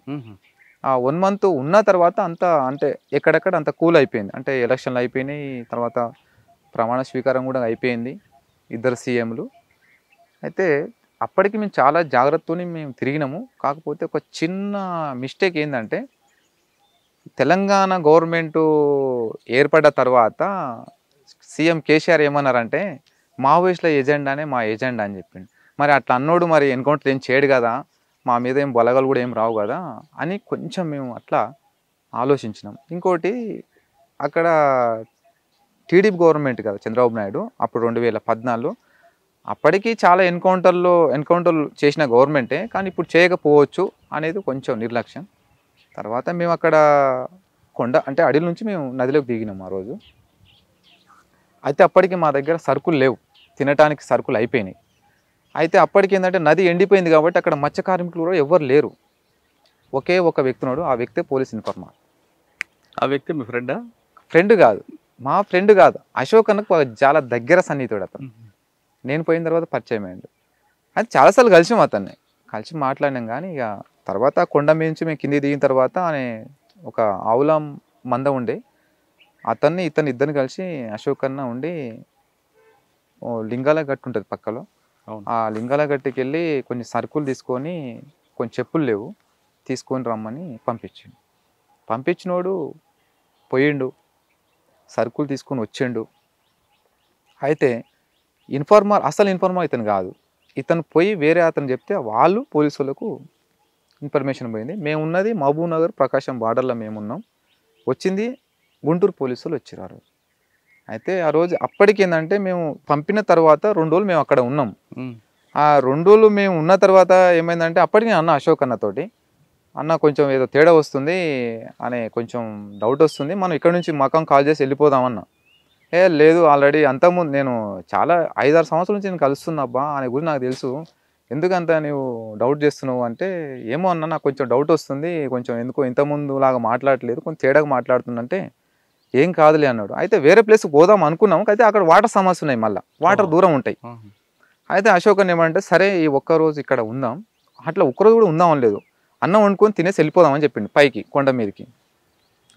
నది ఒడ్డున ఒక చిన్న గుట్ట ఉంటుంది, గుట్ట మీద తిన్న తర్వాత మేము మధ్యాహ్నం 10 తినేసినాం, అంతా తిని సరుకొని కిట్లు వేసుకొని వెళ్దాం అనుకున్నాం. ఆల్రెడీ కొంచెం ఒక 10 అడుగులు వెళ్ళాం. మళ్ళీ అశోక్ అన్న ఉండి విక్రమ్ మనం ఈరోజు ఇక్కడనే ఆగుదాం, నైటు తెల్లవారుజామున 5 గంటలు లేచి ఇంత అన్నం వండుకొని తెల్లవారుజామున 5 గంటలు లేచి వెళ్ళిపోదాం అని చెప్పిండు. సరే వెళ్దాం, కాకపోతే మరి ఇక్కడైతే ఇది ఈ ప్లేస్ అయితే బాగలేదు, వేరే ప్లేస్కి వెళ్దాం అన్న. ఏం కాదులే, వాళ్ళు పోయొచ్చు కూడా 3 రోజులు అయింది కదా, వస్తే 8 రావాలంటే ఎప్పుడు రావాలి, వాళ్ళు వచ్చి 3 రోజులు అవుతుంది మన దగ్గరికి, కాబట్టి ఏం కాదు ఏం అన్నాడు. అయితే ఇంకోటి ఏంటంటే మేము ఉన్న ప్లేస్కు పోలీసులు నడిచి రావాలంటే ఒక 3 డేస్ టైం పడుతుంది, చాలా హార్డ్ టెర్రన్ ఏరియా అది. వస్తే బోట్లో రావాల్సిందే పోలీసులు, కానీ సైడ్ పూట నడుచుకొని రావడానికి కూడా ఇబ్బంది, బాగా లోయలు కొండలు ఉంటాయి బాగా. అయితే అది అశోక్ అన్న మిస్టేక్ చేసిండు. అయితే బోట్లో వస్తే సౌండ్ అయితే మనం అలర్ట్ అవుతాం. అయితే మేమేం చేసినామంటే ఇక సరే అని చెప్పేసి ఇక ఆగినాం అక్కడ. అదేంటంటే పెంట ఉంటుంది, ఆవులు మంద పెంట, కొండ మీద ఒక చిన్న పెంట ఉంటుంది, నదికి ఆనుకొని ఉంటుంది. అయితే భారతి మా మహిళా కామ్రేడ్ని నీవు అబ్జర్వేషన్ చేస్తూ ఉండు కూర్చొని అని అశోక్ అన్న చెప్పిండు. సరే అప్పటికి మేము వెపన్స్ అని క్లీన్ చేసుకొని అశోక్ అన్న అటు ఉన్నాడు, విమల అట్లా ఉన్నది, నేను ఇట్లా ఉన్నా. అయితే ఆ కొండ పైన పెద్ద కొండ ఉంటుంది నదికి దిగి, ఆ కొండ దిక్కు ఇటు తలకాయ పెట్టి చూసుకుంటే నేను ఉన్నా. అప్పుడు ఏంటంటే అప్పుడే మధ్యాహ్నం 11:55 అవుతుంది. అప్పటికి ఆంగ్లంలో వార్తలు విని మళ్ళీ పక్కకు పెట్టేసి ఇట్లా కొంచెం ఒరిగినాం అంతే, కునుకు తీస్తున్నాం అంతే. ఆల్రెడీ అశోక్ అన్న వెళ్ళిపోయింది, నిద్రకి వెళ్ళిపోయిండు, విమల కూడా నిద్రకి వెళ్ళిపోయింది. భారతి మాత్రం కూర్చొని ఉండే. ఇక తర్వాత నేను కూడా ఏంటంటే కొంచెం అప్పుడప్పుడే నిద్ర పడుతున్నా. పోలీసులు అయితే ఇక వాళ్ళు ఫైరింగ్ ఓపెన్ చేశారు, దగ్గరికి వచ్చి ఫైరింగ్ ఓపెన్ చేశారు. ఫైరింగ్ ఓపెన్ చేయంగానే ఇక నేను అనుకున్నా ఆల్రెడీ పక్క సమాచారంతో వచ్చారు కాబట్టి ఇక కష్టం, ఇక మేము ఎక్కడ వెళ్ళటానికి కూడా అక్కడ మనకు దారి లేదు. ఇక నేనేం అక్కడ మేము ఉన్న దగ్గర కవర్స్ లేవు మాకు, అంటే పొజిషన్ తీసుకొని ఫైర్ చేయాలంటే మాకు రాళ్ళు కానీ ఏం లేవు, కొంచెం ఓపెన్ ఉంటాయి, చెట్లు ఉంటాయి అంతే, కానీ మేము అంత అలర్ట్ కూడా లేము. ఓకే. కానీ వచ్చిన పోలీసులకి ఏంటంటే వాళ్ళకు చుట్టూ రాళ్ళు ఉంటాయి, కొంచెం చిన్న కాలు ఉంటుంది, వాళ్ళు దగ్గర దాకా వచ్చి మేము బ్రష్లో కొట్టేసారు. కొట్టంగానే ఫస్ట్ మా మహిళా కామ్రేడ్ పడిపోయింది, పడి అశోక్ దిక్కు పడిపోయింది. నేను పండుకొని ఫైరింగ్ ఓపెన్ చేసిన, విమల ఫైరింగ్ చేసింది. అశోక్ అన్నకు ఆల్రెడీ లేవంగానే ఫైరింగ్ కాగానే లేవంగానే తొడకు పడ్డే రౌండ్, ఆనే పండుకొని ఆయన చాలాసేపు ఫైర్ చేసిండు, చాలాసేపు బ్రష్లో కొట్టారు అసలు. అయితే నేను అనుకున్నా కదా ఇప్పుడు యువ ఆకారంలో వాళ్ళు ఫైర్ చేస్తున్నారు కాబట్టి నేను పోతే నదిలోకి పోవాల్సిందే, కాబట్టి నాకు వేరే మార్గం లేదు. ఇక వాళ్ళు ఫైరింగ్ చేస్తూ ఉంటే ఒక 3 సెకండ్ ఫైరింగ్ కొంచెం బంద్ అయింది. బంద్గా నేను లాస్ట్ లేచిగా బెండ్రలో ఉరికినాయి. ఇక అక్కడ ఏం జరిగింది, ఇంకా వాళ్ళు పడిపోయి అందరూ చనిపోయారు లేదని నేను చూసుకోలేదు. ఇక నేను నదిలో నుంచి నది నాకు ఒకటే మార్గం, అక్కడ నదిలో దుంకి అక్కడ దాటుకుంటే అంటే ఈదుకుంటానే వెళ్ళిపోవాలి, ఇక లేదంటేనేమో ఇక చనిపోవడం, రెండే నాకు ఆప్షన్ అక్కడ. సరే అని చెప్పి నదిలో కిందికి డౌన్లో పోస్టాలకు ఆల్రెడీ ఇక కిందికి వచ్చిన. అప్పటి నేను కిందికి దిగుతుంటే ఆల్రెడీ ఇంకో 2-3 కింది దిగారు. వాళ్ళు దిగిన తర్వాత వాళ్ళు ఏం చేసినంటే కొంచెం అప్పటి వాటర్ తగ్గింది నది. అయితే దుంకుదాం అనుకున్న ప్రయత్నంలో ఏంటంటే మళ్ళీ దుంకొద్దు అనుకొని మళ్ళీ నా ఆలోచన మార్చుకొని మళ్ళీ మట్టిగడ్డ నుంచి కింద నుంచి వెళ్తున్నా. వాళ్ళు పైనుంచి నన్ను చూసిరు, అంటే వాళ్ళు కూడా కిందికి వచ్చేసారు. అయితే నేను ఇట్లా వెళ్తున్నా కాబట్టి వాళ్ళు ఏం నన్ను కవర్ చేయడం కోసం వాళ్ళు గడ్డ పైనుంచి వస్తున్నారు. వాళ్ళు గడ్డ పైనుంచి నన్ను ఏం చేసినంటే మళ్ళీ వాళ్ళని అటు పోనిచ్చి నేను మళ్ళీ రిటర్న్ ఇట్లా వచ్చేసి మళ్ళీ కొండకి పైకి వెళ్ళిపోయినా. అప్పుడు వాళ్ళు చూసి రాళ్ళు డోలుతుంటే చూసేసి ఫైరింగ్ చేసారు, కానీ అప్పటికి నేను దాటిపోయినాయి. అంటే ఆ ఘటనలో ముగ్గురు చనిపోయారు, మీరు ఒక్కరు సేవ్ అయిపోయారు. అవును. మరి ఎలా బయటపడ్డారు? అయితే నేను చాలా రోజుల తర్వాత ఒక 4 డేస్ వరకు నేను అడవిలో ఉన్నా ఒంటరిగానే, ఫుడ్ కూడా ఏం లేదు. ఇక 4 డేస్ తర్వాత మళ్ళీ నేను వేరే గ్రామాలకు వచ్చిన. ఇక గ్రామాలకు వచ్చి మళ్ళీ కలవకుర్తి ఏరియాకి వచ్చిన మళ్ళీ. ఇక ఆ 4 డేస్ కూడా నేను చాలా బాధలు పడ్డా, చాలా కష్టాలు పడ్డాయి. ఇక ఒంటరిగా ఉన్నా 4 రోజులు. తర్వాత 4 డేస్ తర్వాత మళ్ళీ కలవకుర్తి ఏరియాకి వచ్చి వేరే ఒక వ్యక్తిని కాంటాక్ట్ చేస్తే ఆ వ్యక్తి ఉండి మళ్ళీ పార్టీకి పోవాలంటే మళ్ళీ కాంటాక్ట్ దొరుకుతుంది, కానీ మళ్ళీ ఇక్కడైతే కష్టం, మరి వేరే స్టేట్కి వెళ్ళిపోవాలని చెప్పిండు. నేను వేరే స్టేట్కి ఏం పోను, ఉంటే ఇక్కడనే ఉంటా, లేదనేమో సరెండర్ అయిపోతా అని చెప్పిన. సరే అని ఆయన సరెండర్ కావటానికి కూడా నాకు ప్రయత్నం చేసిండు. అయితే ఆయన మళ్ళీ నేను వేరే శ్యామ్ అని ఉంటాడు కదా, లొంగిపోయిండు. అప్పటికి మేము బాగా కలిసి పని చేసినప్పుడు శ్యామ్ బాగుండేది, అతనికి ఫోన్ చేసిన. అయితే అప్పటికి ఏంటంటే నేను పోయిన తర్వాత కిషన్ అని సిఐ ఉండే ఇంతకుముందు అచ్చంపేట చేసిండు. ఆయన నా కోసం బాగా తిరుగుతూ ఉన్నాడు. అయితే అప్పటి నాకు బయటికి ఫస్ట్ జైలు నుంచి బయటకు వచ్చిన తర్వాత నాకు ఆయన పరిచయం అయ్యాడు, వ్యక్తిగతంగా కావచ్చు లేకుంటే వేరే మంచి వ్యక్తి అని. ఇక లొంగిపోయిన నక్సలైట్లకు చాలామందికి పునరావాసం కానీ వేరే వేరే రకంగా సాయం చేసేవాడు గవర్నమెంట్ ద్వారా. అయితే నేను పోయిన తర్వాత అతను మా కుటుంబ సభ్యుల కాంటాక్ట్లో ఉన్నాడు. అయితే వచ్చి ఇక శ్యామ్కి ఫోన్ చేసిన. శ్యామ్ ఫోన్ చేస్తే శ్యామ్ ఉండి చెప్పిండు, సరెండర్ అయిపో, మరి సార్ కూడా మాట్లాడతాడంటే మరి కేసులు ఏమైనా పెడతారా ఏందని అడిగిన. కేసులు ఏమి ఉండవు, మాట్లాడదాం వచ్చేయమని చెప్పిండు. చెప్తే ఇక వచ్చేసినాయి. ఇది మీ కథ. కానీ బయట కథ ఏంటంటే AK-47 తీసుకొని మీరు చెప్పిన జాన్ బాబు అలియాస్ అశోక్ కలిశారని, అక్కడ మీకు ఇప్పుడు చెప్పిన ఏ ఆఫీసర్ ఉన్నారో ఆ ఆఫీసర్ తన ఇన్ఫార్మర్ ద్వారా మీకు గ్రిప్లో తీసుకొని మిమ్మల్ని ఎస్కేప్ చేయించి అక్కడ 3 ఎన్కౌంటర్ చంపి తర్వాత మిమ్మల్ని సరెండర్ చేసి అప్పుడున్న నాగేందర్ కుమార్ ఎస్పీ గారి ముందు మిమ్మల్ని ప్రొడ్యూస్ చేశారు. ఒక విషయం, నేను పోలీసులతో మిలాఖాతే ఎన్కౌంటర్ చేస్తే నన్ను 10 సంవత్సరాలు జైలు పెట్టాల్సిన అవసరం ఏముంది? కనీసం ఆ కేసు ఉంది కదా. ఏ కేసు? సరే కేసు ఉన్నా కూడా ఇప్పుడు నా కుటుంబ పరిస్థితి ఎట్లా ఉంది కొంచెం ఆలోచించాలి. సరే ఇప్పుడు చాలా రకాలుగా ఎలిగేషన్స్ వస్తూ ఉంటాయి. ఇప్పుడు అంతమంది చనిపోయి ఈయన ఎట్లా దొరికి, ఈయన ఒక్కడు ఎట్లా మిస్ అయ్యిండు, అదే క్వశ్చన్ వాడదంటున్నారు. తప్పుడు సమాచారం అది. ఇప్పుడు పబ్లిక్ కూడా ఏమంటుందంటే విక్రమ్ అనే వ్యక్తి కావాలని పోలీసు కోవట్టుగా మారి పార్టీకి నష్టం చేకూర్చాడు, ఇంతమంది ఇంత పెద్ద ఎన్కౌంటర్లో విక్రమ్ ఒక్కడే ఎలా బయటపడతాడు అనేది పార్టీ కూడా. విక్రమ్కు ఆ ఒక ఎన్కౌంటర్ కాదు కదా, చాలా ఎన్కౌంటర్ తప్పించుకున్న విషయం పార్టీ కూడా తెలుసు. కానీ పార్టీకి ఇచ్చిన సమాచారం తప్పుడు సమాచారం అది అయిండొచ్చు. అది నేను చెప్తున్నా కదా సార్, చాలా చెప్తున్నా. పార్టీకి కొన్ని విషయాలల్లో సమాచారము కరెక్ట్ పోద్ది, కొన్నిసార్లు ఏంటంటే వేరే వాళ్ళ ప్రచారం దుష్ప్రచారం తోటి సమాచారం పోద్ది. ఇదే కరెక్ట్ అనుకొని వాళ్ళు సరే స్టేట్మెంట్ ఇచ్చారు, నేను కూడా చూసిన. కానీ అది ఫాల్స్ స్టేట్మెంట్, అది ఇంకోటి తప్పుడు సమాచారం. అది మీరు అన్నట్లుగా ఒకవేళ పోలీసులు కలిసి ఉంటే మీరు కొండల్లో గుట్టల్లో ఎందుకు ఉంటారు, హాయిగా సిటీలో ఉండేవారు కదా, వాళ్ళు ఇచ్చే డబ్బులు తీసుకొని. మరి నీళ్లు దొరకకు మాట చెప్తున్నా సార్, నేను 4 days నీళ్ళు దొరకకుంటే నా టాయిలెట్ నేను తాగిన. ఇప్పుడు ఎన్కౌంటర్ అయితే పోలీసు వాళ్ళు మరి నన్ను ఇంకా ఎక్కడో తీసుకుపోయి అంటే సరే రాలేదు దొరకలేదు ఇంకా అని చెప్పి ఎక్కడో పెట్టవచ్చు కదా.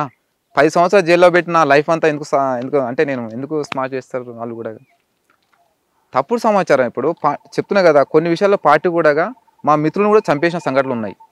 ఇప్పుడు ఇన్ఫార్మర్ అని చెప్పేసి పార్టీకి ఎవరైతే సహకరిస్తారో అతనే ఇన్ఫార్మర్ అని ఎవడో చెప్తే చంపేసిన వాళ్ళు చాలామంది, అట్లా పార్టీ చంపేసింది అట్లా. మరి తర్వాత తెలుసుకుంది కదా పార్టీ. ఇప్పుడు వీరయ్య సార్ ఉన్నాడు ఇక్కడ, వీరయ్య సార్ అని ఒక టీచర్ ఉండే, టీచర్ ఇక్కడ ఉండే మననూరు, అది ఒటోళ్ళపల్లి. అతను పార్టీకి చాలా పనిచేసిండు. ఆయన పార్టీకి చాలా అంటే ఆయన కనీసం 20 సంవత్సరాలు పార్టీ కోసం పనిచేసిండు, అంటే బయట ఉండి పనిచేసిండు. అక్కడ సుదర్శన్ అనే ఒక జిల్లా కౌంట్ మెంబరు ఎన్కౌంటర్లో ఆయన దొరికిండు, అలా వాళ్ళ ఇంటి దగ్గర దొరికిండు. ఆయన తీసుకుపోయి ఎన్కౌంటర్ చేశారు సుదర్శన్ అన్నని. మరి దొరికింది ఎవరి వీరయ్య సార్ ఇంటి దగ్గర దొరికిర్రు. మరి వీరయ్య సారే అంటే ఆయననే బాధ్యుడు అవుతాడా? కాదు కదా. ఎట్లా విశ్లేషించాలి కదా, ఎంక్వైరీ చేయాలి కదా.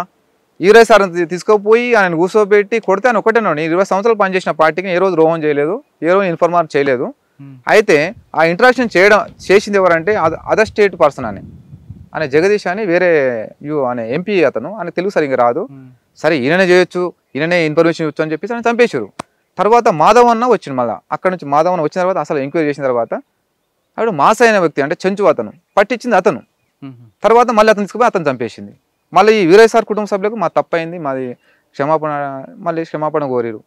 మా తప్పైన కోరితే కదా కుటుంబానికి నష్టం అదే కదా. అంటే పార్టీ కొన్ని మిస్టేక్లు పార్టీ కూడా చేస్తుంది. అంటే పార్టీని మొత్తం అనొద్దు, కాకపోతే అక్కడ నాయకత్వం ఎవరైతే ఉంటారో వాళ్ళు కొంచెం అవగాహన లేకపోవడము, లేదంటే వాళ్ళు కొంచెం విశ్లేషించకపోవడము, తప్పులు జరుగుతాయి ఇట్లాంటివి. నా విషయంలో కూడా అదే. ఇప్పుడు విక్రమ్ ఎన్కౌంటర్ చేసిండు అనేది ఎవరు దుష్ప్రచారం చేయొచ్చు, అదే కరెక్ట్ అని పార్టీ స్టేట్మెంట్ ఇవ్వచ్చు. కానీ నేను చంపితే 10 సంవత్సరాలు జైల్లో ఉండాల్సిన అవసరం లేదు, కనీసం ఉండటానికి ఇల్లు కూడా లేదు నాకు. కనీసం అవునబ్బా గవర్నమెంట్ నాకు ఏమైనా ఇచ్చిందంటే అది కూడా లేదు కదా. నాకు ఇల్లు లేక నేను వేరే వాళ్ళ ఇంట్లో ఉంటున్నా ప్రస్తుతానికి. అంటే మరి నన్ను మరి ఇప్పుడు ఎన్కౌంటర్ చేస్తే నాకు పోలీసులు డబ్బులు ఇస్తారు, తర్వాత నా కుటుంబం సరే నేనంటే జైల్లో ఉంటే నా కుటుంబ సభ్యుల కన్నా ఆర్థికంగా సాయం చేస్తుంది కదా, అది కూడా లేదు కదా. నాకు ఉన్నది 2 ఎకరాల భూమి, దాని మీద నా ఆధారం. కానీ ఉండడానికి ఇల్లు లేక నేను వేరే పక్క ఊర్లో ఉంటున్నా. తప్పు అది, నేనే ఎన్కౌంటర్ చేసిన అనేది మాత్రం తప్పు అది. ఇప్పుడు బయలు మీద బయటకు వచ్చారు. అవును సార్. ఇప్పుడు మీరు ఏం చేయబోతున్నారు నెక్స్ట్? అంటే మీ కుటుంబం ఎలా ముందు తీసుకెళ్తారు? నా ఆలోచన, నా ప్రణాళిక అంటే ఇప్పుడు ఉన్న జీవితాన్ని సక్రమంగా నడుపుకోవాలి. అమ్మ వృద్ధురాలు, ఆమెను చూసుకోవాలి. ఇక నాకు మా బాబు ఉన్నాడు, బాబుని చూసుకొని ఉన్న 2 ఎకరాల పొలం చేసుకుంటూ నా బతికే నేను బతకాలి అనుకుంటున్నా. మీకు చాలామంది బయటకు వచ్చిన తర్వాత నయంలా కొంతమంది దారి తప్పుతుంటారు. తప్పుతుంటారు కదా. మీకు అట్లా ఉండాలి, ఎప్పుడైనా ఎదురుపడ్డారా? నాకు అట్లా ఎదురు పడ్డారు కానీ నేను అట్లాంటి ఎన్నుకోను. నేను ఎందుకున్నా విక్రమ్ ఎప్పుడు ఆ విధంగా చేద్దాం ప్రయత్నం? లేదు లేదు, నాకు ఆలోచన రాదు నయం గ్యాంగ్లో తిరగాలి, నయం లాగా తయారు కావాలని. ఎందుకంటే నయం ఒక కరుడు కట్టిన ఒక ఉగ్రవాది కంటే అది ప్రమాదకరమైన వ్యక్తి అతను. ఎందుకంటే పార్టీలో కొంతకాలం పనిచేసి బయటికి పోయిండు, తర్వాత అప్పుడు ఉన్న గవర్నమెంట్ అతన్ని ఆ రకంగా మలుచుకొని అతన్ని పార్టీకి వ్యతిరేకంగా తయారు చేసింది, పార్టీని పెద్ద నష్టం చేసిండు. తర్వాత గవర్నమెంట్ అతన్ని ఎన్కౌంటర్ చేసింది. మీకు ఎప్పుడైనా ఎదురుపడ్డాడు నయం? ఎదురుపడ్డాడంటే ఇప్పుడు మా కోసం తిరిగేవాడు, మేము ఆయన కోసం తిరిగేటోళ్ళం చంపాలని. చాలాసార్లు ఇదే రోడ్డుకు చాలాసార్లు వచ్చి కూర్చునేది, కానీ దొరకకపోయేది. నయం చంపడానికి ప్లాన్ చేసాం, దొరికితే చంపేసేవాళ్ళం. మరి ఎందుకు మీకు మిస్ అయ్యాడు? ఎలా అంటే అతనికి ఉన్న నెట్వర్క్ అట్లా ఉండే. మాకేందంటే మాకు గ్రామాల నుంచి మాకు కొంత సమాచారం, అంటే గ్రామాల నుంచి కొంత సమాచారం ఉండేది కానీ పర్టికులర్గా అనేది మాకు సమాచారం లేకపోవడం వల్ల అతన్ని మేము కొట్టలేకపోయినాం. కరెక్ట్గా మాకు సమాచారం ఉంటే కొట్టేస్తుంటే. ఎప్పుడు ఒక సంగతి చెప్పండి, ఆయన వస్తాడని వెయిట్ చేస్తాం. ఇక్కడ ఒటోలపల్లె ఉంది కదా, ఒటోలపల్లె అనే అంటే 1 మంత్కు ఒకసారి అక్కడికి వస్తాడు. అతనికి సంబంధించిన మనుషులను అక్కడ పిలిపించుకొని అక్కడ మాట్లాడతాడు అనమాట. అట్లా మేము ప్లాటూన్ వెళ్ళినాం మనం. కానీ 2 days మేము ఆయన కోసం, సాంబశివుడు కూడా ఉన్నాడు అప్పుడు, మేము టీం వెళ్ళి అక్కడ అంబుజ్ చేసినాం అతని కోసం. అక్కడ వచ్చి అక్కడ వెహికల్స్ ఎక్కడ అవుతుంది ఏందని చూస్తే రాలేదు. ఆ టైంలో దొరికితే కొట్టేసేవాళ్ళం. మొత్తం మీ సర్వీస్లో పార్టీలో టైంలో మీకు బాగా నచ్చిన పోలీస్ ఆఫీసర్ చెప్పండి. ఇబ్బంది పెట్టే ఆఫీసర్ ఎవరు? మిమ్మల్ని అర్థం చేసుకొని మీకు ఆదరించే ఆఫీసర్ ఎవరు? సార్ నాకు తెలిసిన ఆఫీసర్లలో అంటే నాకు హెల్ప్ చేసిన ఆఫీసర్ సార్, సరే పోలీసులు అనగానే అందరూ శత్రువులు అయితే కాదు, అందులో మంచి వాళ్ళు ఉంటారు, కొంత వాళ్ళకు నచ్చినట్టుగా వాళ్ళ మాన్యువల్ ప్రకారం పోవాలనుకునే వాళ్ళు ఉంటారు, కొందరేం ఉదారవాదం, అందరూ కూడా అట్లా ఉండరు. ఎందుకన్నా సార్ నేను జైల్లో ఉన్నప్పుడు చెల్లపల్లి జైల్లో నేను లైఫ్ బడి నేను ఉన్నా. దగ్గర 7-8 సంవత్సరాల తర్వాత అసలు నా భార్య పిల్లలు కానీ మా అమ్మ కానీ కాస్త బతకలేని పరిస్థితి. అసలు వాళ్ళకు ఎలాంటి మానసికంగా ధైర్యం ఇచ్చేవాళ్ళు కూడా లేరు ఆ టైంలో. కానీ నేను జైలు నుంచి పెరోల్ పేపర్లు పెట్టుకున్నా సార్. అదే నాగర్ కర్నూల్ ఎస్పీ అనే పేరు మనోహర్ సార్. మనోహర్ సార్, అతనికి నేను చెప్తున్నా కదా, చాలా చాలా థ్యాంక్స్ చెప్తున్నా సార్కు. అతను ఎవరు నాకు తెలుసు, నేనెవరో సార్ తెలుసు, కానీ ఎప్పుడు మేము పేస్ట్ మాట్లాడుకుని లేదు. విక్రమ్ అంటే సార్కు తెలుసు, సరే మనోహర్ సార్ అంటే నాకు తెలుసు, కానీ ఏ రోజు మేము వ్యక్తిగతంగా ఎదురుపడి మాట్లాడుకుని లేదు. అదే విషయం ఏంటంటే మా కుటుంబ సభ్యులు పిఎస్కు పేపర్లు పెడితే వీళ్ళు చేయను అన్నారు, పోలీసు వాళ్ళు SICA చేయను అన్నారు. ఉంటారు కదా ఊర్లో కొంచెం ఒకరిద్దరు చోటబోట చిన్న లీడర్లు ఉంటారు కదా, మనం అంటే పార్టీ అంటే పడని వాళ్ళు ఉంటారు కదా, ప్రజా వ్యతిరేకులు, వాళ్ళు సార్ వస్తే మళ్ళీ ఉండడు, మళ్ళీ వెళ్ళిపోతాడు అని వాళ్ళకు కూడా తప్పుడు సమాచారం ఇచ్చిండు. సరే నా కోసం మా అమ్మ చాలా కష్టపడ్డది. మళ్ళీ నేను చెప్పిన అమ్మ ఎస్పీ దగ్గరికి పోమని చెప్పిన, ఆ అమ్మ ఎస్పీ దగ్గరికి పోయిన తర్వాత అడిగింది. ఇక నేను ఉండి చాలా ఆలోచించు నాన్న కూడా, ఇక ఆలోచించి SIకి ఫోన్ చేసి చెప్పిండంట, SCIకి ఉండి పేపర్లు చేయండి అతని విక్రమ్ అంటే, లేదు సార్ ఆయన బయటకు వస్తే వెళ్ళిపోతాడు సార్ అట్లేటంటే, అరే ఎంతోమంది లొంగిపోయి ఎవరు బతుకులు వాళ్ళు బతున్నారు కదా, ఆయన లాస్ట్ ఒక్కడు దొరికింది కాబట్టి ఆయన మొత్తం బలి చేశారు, చేయండి వచ్చి ఆయన భార్య పిల్లలతోని తల్లి చూసుకుంటాడు, మళ్ళీ వెళ్ళిపోతాడు, టైంకి వెళ్ళిపోతాడు కదా అంటే ఆయన పేపర్లు చేయించాడు సార్, పెరోల్ పేపర్లు. ఆయన చెప్తున్నా చాలా, నేను చెప్తున్నా కదా, ఆయన దేవుళ్ళు అంటే దేవుడిని నమ్మ కానీ దేవుళ్ళు లాంటి మనిషి అనుకో, ఆయన ఎక్కడో తెలియదు. ఇక నాకు లైఫ్లో అనుకున్నా సార్, అట్లాంటి ఆఫీసర్లు ప్రతి జిల్లాలో ఉంటే సమస్యలు అనేవి రావు, అంటే ప్రజలకు ఎలాంటి సమస్యలు రావు. అట్లాంటి ఆఫీసర్ ఉండాలి, కానీ అట్లాంటి ఆఫీసర్ పోలీసులో కాదు, రాజకీయ నాయకుడు కూడా ఉండాలి. అప్పుడే ప్రజలకు సామాజిక న్యాయం జరుగుద్ది. బాగా ఇబ్బంది పెట్టే ఆఫీసర్? ఇబ్బంది అంటే అప్పుడు నేను స్టార్టింగ్ పోయినప్పుడు చాలా ఇబ్బంది పెట్టారు. చాలాసార్లు ఇక కుటుంబ సభ్యులను హింసించే వాళ్ళు బాగా ఇబ్బంది పెట్టారు. చాలా ఎదుర్కొన్నది. ఆర్థికంగా చాలా నష్టపోయింది కుటుంబం. కొంచెం ఊరి అంటే వ్యవసాయం మొత్తం బంద్ చేసి వేరే ఊరికి కూడా వెళ్ళిపోయిన పరిస్థితి. బాగా ఎవరు పెంచాలి అది అంతోనప్ప అని ఒక సీఐ ఉండే డీఎస్పీ. నేను సెకండ్ టైం పోయినప్పుడు బాగా హింసించాడు మా కుటుంబాన్ని. బాగా బూతులు మాట్లాడేవాడు. అమ్మని నేను సెకండ్ టైం పోయినప్పుడు నాకు బాబు 6 మంత్ చిన్న బాబు ఉండే. ఇక బాగా వర్షం వస్తున్నా కూడా ఇంటికాడ నుంచి తీసుకుపోయి స్టేషన్లో కూర్చోబెట్టి మా బాబుకు జ్వరం వచ్చినా కూడా వదలకుండా బాగా బూతులు తిట్టి బాగా ఇబ్బంది పెట్టిండు కుటుంబాన్ని. మనోహర్ లాంటి వాళ్ళు మంచి వాళ్ళు ఉన్నారు. అవును, ఆంటోనాపోలి వాళ్ళు చెడ్డ వాళ్ళు ఉన్నారు. అతను కూడా ఏం చెడ్డవాడు కాదు. ఆయన ధర్మం అంతే, ఆయన వృత్తిరీత్యా ఆయన అట్లా చేస్తున్నాడు అంతే, చేసిండు అంతే. కానీ ఎవరు కూడా నక్సలైట్లు అంటే చంపాలి, వాళ్ళని హింసించాలని ఎవరికి ఉండదు, కొంత ఉంటుంది. ఓకే, చివరిగా చెప్పండి, పార్టీ ఒకప్పుడు పట్టున్న నల్లమల ఏరియాలో ఇక్కడ నుంచి ఏఓపికి వెళ్ళడానికి ప్రధాన కారణం ఏమనుకోవచ్చు? అంటే ప్రజల నుంచి సహకారం దూరం అయిందా? ప్రజల నుంచి సహకారం దూరం కాలేదు, పార్టీ దానికి. అయితే ఇక్కడ పార్టీ బలంగా ఉన్నప్పుడు కానీ తర్వాత బలహీన అయినప్పటికీ కానీ అసలు పార్టీ ఇక్కడ నుంచి వెళ్ళిపోవటానికి కొన్ని కారణాలు ఉన్నాయి. ఎందుకంటే ప్రజల ఆదరణ ఉన్నాయి సార్, కాకపోతే ప్రజలకు నాయకత్వం వహించి వాళ్ళని ఉద్యమాల వైపు నడిపించలేకపోవడమే పార్టీ నష్టపోయింది. అచ్చా, నాయకత్వ లోపం. నాయకత్వం లోపం ఒకటి, తర్వాత ప్రజల్ని పోరాటాల వైపు నడిపించలేదు. ప్రతిదీ పార్టీ చేసింది. ఏదైనా ఒక యాక్షన్ చేయాలంటే పార్టీ చేసింది, ఏదైనా ఒక స్టేట్మెంట్ ఇవ్వాలంటే పార్టీ చేసింది. కానీ ప్రజల సమస్యల మీద, ప్రజల హక్కుల మీద, ప్రజల్ని ఉద్యమాల వైపు కానీ తర్వాత కొన్ని పోరాటాల వైపు కానీ నడిపించలేకపోయింది పార్టీ. కాబట్టి ఏంటంటే ఆ ప్రజలు కూడా పార్టీకి దూరం అయిపోయినారు.